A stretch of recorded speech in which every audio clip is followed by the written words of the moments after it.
Hey everyone, welcome back to my channel. If you're new here, my name is Joel. I'm now a 4th semester nursing student at Imperial Valley College. And for today's video, it's going to be a different type of video since now we reached the 3-digit subscriber number, which for me is like very magical. I think right now we're like 112 subscribers. So in order to celebrate that, we're going to be watching one of Nurses Blake videos to try something different in the channel. And I never really seen this video before. I did know about Nurse Blake before. But yeah, I just wanted to react towards it. It's nursing students in clinicals. I haven't seen it again, so let me just record my phone so I can display it here and we can watch it together. And then towards the end of the video, I'm gonna react towards it and see like if I've seen it before, if it makes sense for me, or if everything just like staged and like it's fake or something like that. But I'm gonna wait till the very end because I don't want to like pause it throughout. So let's see. So now I'm sharing it.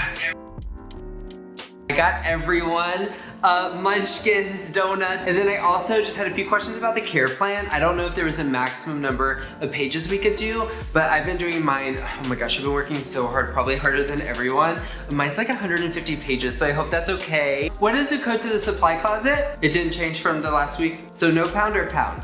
Okay, pound. Okay, and then to the nutrition room where they get the graham crackers and everything. And then I had a question about the graham crackers. If we get really hungry, are the graham crackers for nurses and students or just only for the patients? Only for the patients and their families? Okay. Do you know what time we get at lunch today? And then is there any possibility we would maybe be going home early today? Never gonna go home early. Okay. Do you have a minute? Okay, I'm sorry, I just like really embarrassed myself in nursing. I was with the patient and family and I was trying to do an assessment and I forgot what this is called, so I called it a sound machine. I think I'm just gonna go home a little early today and then I'll just pay to do the makeup. If you all need anything, I probably have it in my equipment belt. I got my blood pressure cuff, a sphygmomanometer. I also have different shears, different colors. I also brought reference books, so if anyone needs the drug guide or you need to review nursing skills, I have that book too. I also brought the fundamentals. Can someone help me with my equipment belt, please? It's getting kind of heavy. I have the scissors. What size syringe do they need? I got the socks. Which room? Has anyone seen my classmates? Is everyone at lunch? Hey, has anyone seen my preceptor? I'm trying to look for 4B. I think I'm late to my clinical. Yeah, okay. Do you know if they're already on the floor? I heard someone brought donuts or something, or they're still, do you think I could still have a donut? I didn't really mean to be late. I was helping a patient and family. They were trying to look for the cafeteria, so that's honestly why I was late. I volunteer for IV insertion. Sorry, I know she hasn't done IV insertion before, but I've been practicing the most. I've done it on patients before. I've watched YouTube videos about it. I mean, I know I'm gonna get it on the first stick. Like, why are we even talking about it? Like, just let me do it. Wait, you're sending me home? Because I forgot my badge? For a dress code violation? Because I get cold? Because I'm trying to express myself? You want me walking around like this? All clinical. Matching white socks? I didn't know we had to wear matching white socks. You're really sending me home. A $200 to do a clinical makeup? That was very interesting. So, I'm gonna go one by one. So number one, the teacher's pet. I never really encountered a teacher's pet before. Like, not like that. There's always obviously a teacher's pet in every single room. And in clinical, not really. I never really encountered one like that. And especially like bringing stuff for other nurses, and no, not really. We would do that like towards the end of clinicals, but the teacher's pet, I guess like for this one was way too extreme. But I guess that was funny. The question asker, we normally like get instructed everything like on the first day of clinical, and it depends also the semester that you're in. If you're first semester, then you're probably going to be asking like relevant questions, but if you're at like second, third, and fourth and you go to the same hospitals, it's like you really don't need I get the information because you already gone a lot of days, or some days are your week for like 16 weeks.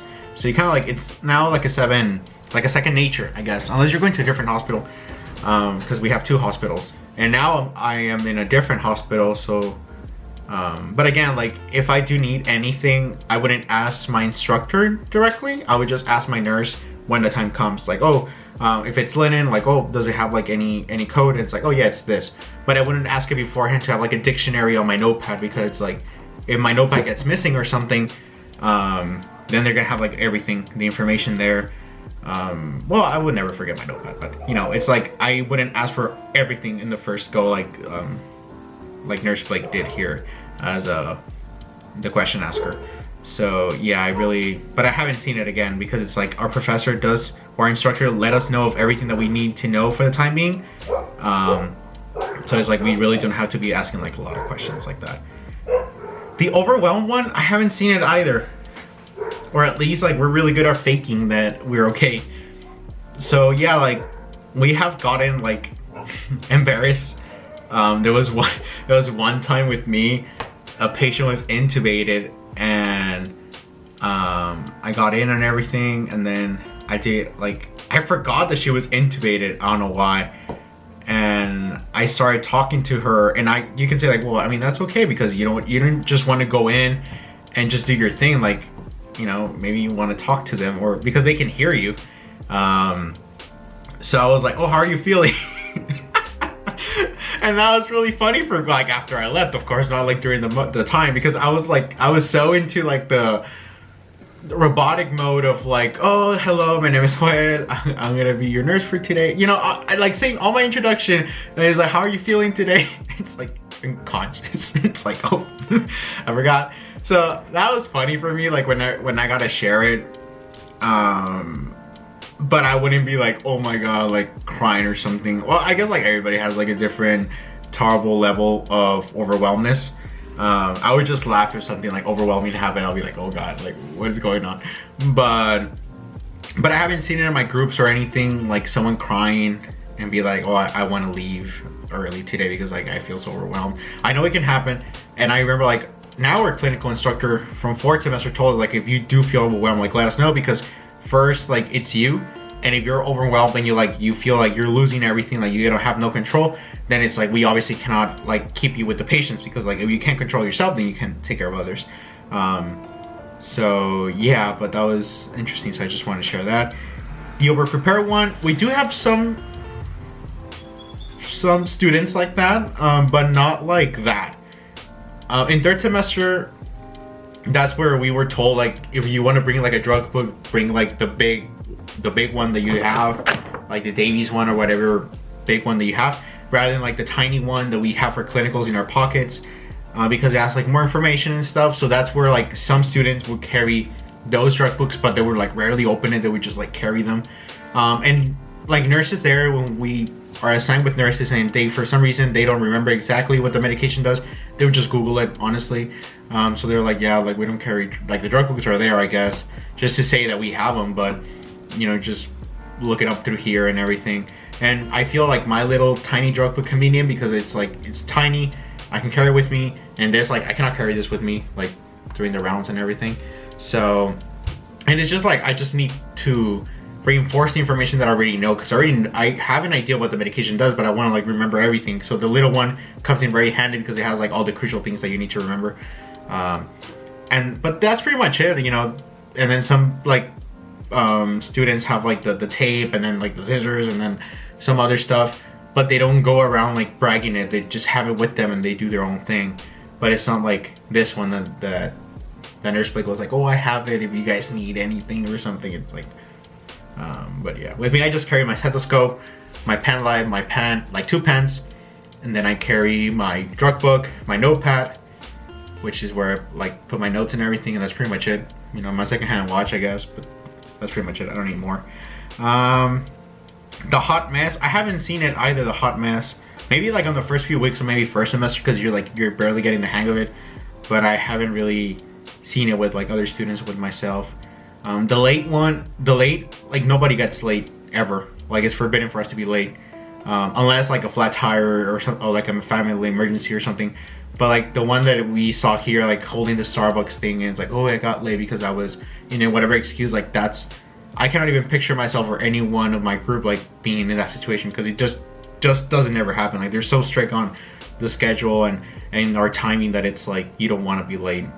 Like you're gonna get yelled at or whatever, and then on SAT you can only have 3 on SATs. It's like, no, So that one was like, at least in my school, it doesn't apply because of how scared we are of getting late.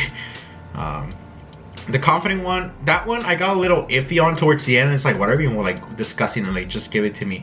Like that, I have never seen in my life or ever heard of any student be like that.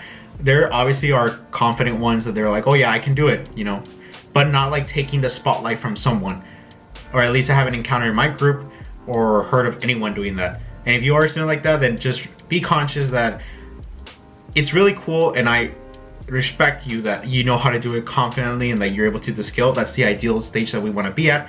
But remember, your colleagues that you are with, they're going to be in the floor eventually on their own, and they're not going to have you to do their skills. So they do need to practice with the patients in order for them to be okay when they're on their own or by themselves.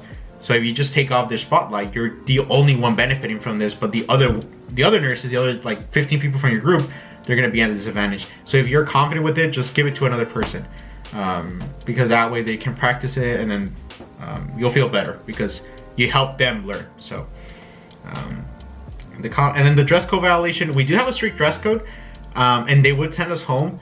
And honestly, when I saw like Nurse Blake with like a white scrub top and then like a black shirt underneath, I just don't picture myself wearing that, or anyone from our group, because we have like a strict code that if you're gonna wear something underneath, it has to be white, and then our scrub is red, and then our pants is black, and our shoes are black, and the socks are black, and that's it. You're told since like the beginning of orientation of first semester, like that's the dress code, and you can't wear anything else. No gray, no black, no other colors, and that's it. And if you do wear something else, then you're gonna be sent home. Yeah. And then like paying you to do a makeup, we don't have that. You do have to make it up eventually, but I don't know. Haven't heard like what they charge you for the makeup.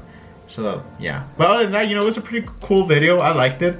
There were some things, again, like I couldn't really correlate because it just doesn't happen like in my group at all. Like I haven't seen, I never heard of it. So a lot of us were like very surprising. And if I eventually, when I'm an instructor in my 40s or 50s, and I see that, I would literally like just stop the student, obviously one-to-one, like not in front of everyone to humiliate them or anything, be like, you need to stop doing that. Like I'm telling you, as an instructor, as a friend, wherever you want to see it, but it's like you would really get like a lot of people hating on you for being like that. It's like, stop it. So yeah, but overall I liked it. I guess it was pretty nice. I can see why people like his videos and his skits and everything like that. So yeah, so you guys stay here to the end of this video. Thank you so much guys for watching, and I'll see you guys in the next video. Bye bye.